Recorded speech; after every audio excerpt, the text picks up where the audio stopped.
as a recent graduate from college, I feel like our voices kind of got misconstrued in the grand scheme of things. We talking about poor, we talking about rich right now. But as we talk about these things, tuition steady rises for these college students out here. And I was feeling that struggle recently.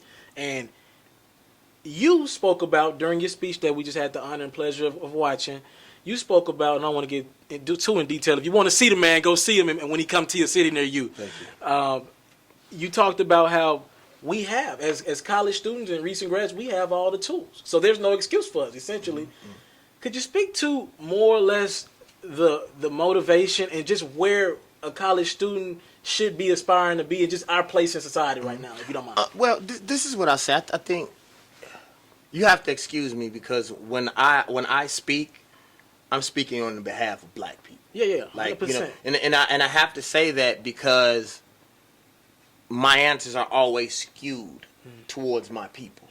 You know, even when it comes to me speaking in general, because I can speak pretty well and because people listen to me, everybody tries to come to me for all of these different reasons, or they want me to come speak for these different reasons.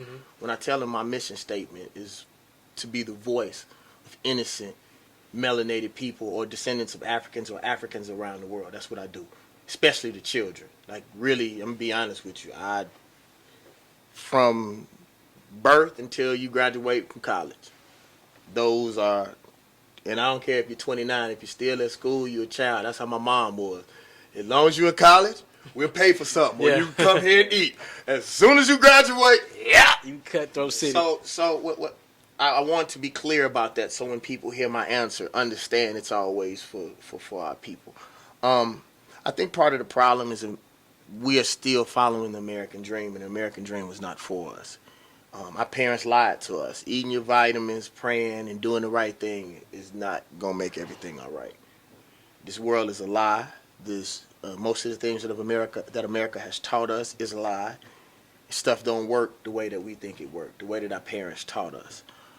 If we don't start using our education and using this information in order to build our own communities, to build our own businesses, we feel like somebody owe us something because we have went through the process. That's a lie. It's not going to work. Yeah. You know, I don't think the process of college is wrong. I just think we use the information that we've acquired. We use it to literally build the same system that oppresses us. And I think until we continue to go in that direction, stuff doesn't feel right because we're not doing the thing that is naturally for us, and that's for us to build our own communities. That's why in my speech, I ask people, like, what is your purpose to go to college? And in a lot of cases, nobody's ever taught us. We just following what everybody has said. We're going to go to college, we're going to get a job. For who? Yeah. Who are you giving that information to?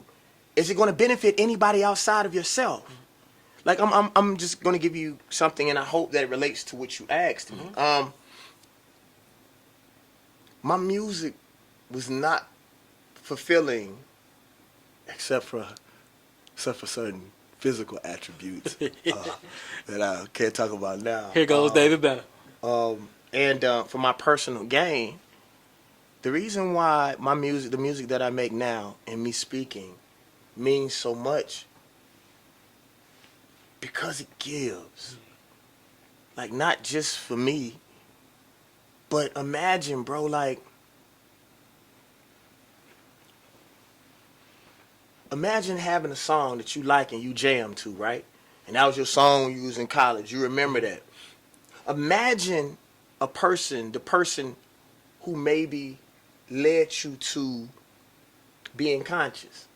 Now, although you remember the song that was jamming, imagine the effect that the person who allowed you to go to consciousness. Like, imagine all these people that I talk about on this earth. Malcolm X died with $300 in his pocket, which I refuse to die broke. But he transcended all of these other people who made billions of dollars. I mean, as long as black people are on this earth, I believe his name will be somewhere in there. And think about how many musicians have lived from the time he died up until right now. There's an infinite amount. But none of those are. James Brown may be talked about every now and then. But you're always going to hear about Malcolm and Martin. They transcend time. So for me, to just answer your question, it's like to be able to take this information and do something with it and build a community. It's so much bigger than we just taking care of our own family. Me. We're descendants of Africans. We are tribal. We're supposed to take care of each other.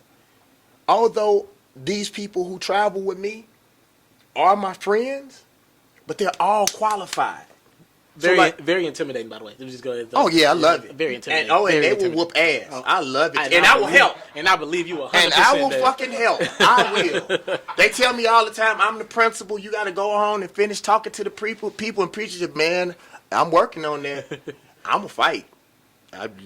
I'm working on it. I'm still a work in process. If you're looking to book me for an interview video or by phone, if you're looking to have your music or your skill featured on my daily podcast, if you're looking to book me for a speaking engagement to help motivate some kids, if you're looking to have me rock some of your clothing to help promote your brand, make sure you hit me up at booking@ismrteleferro.com. Again, that's booking@ismrteleferro.com.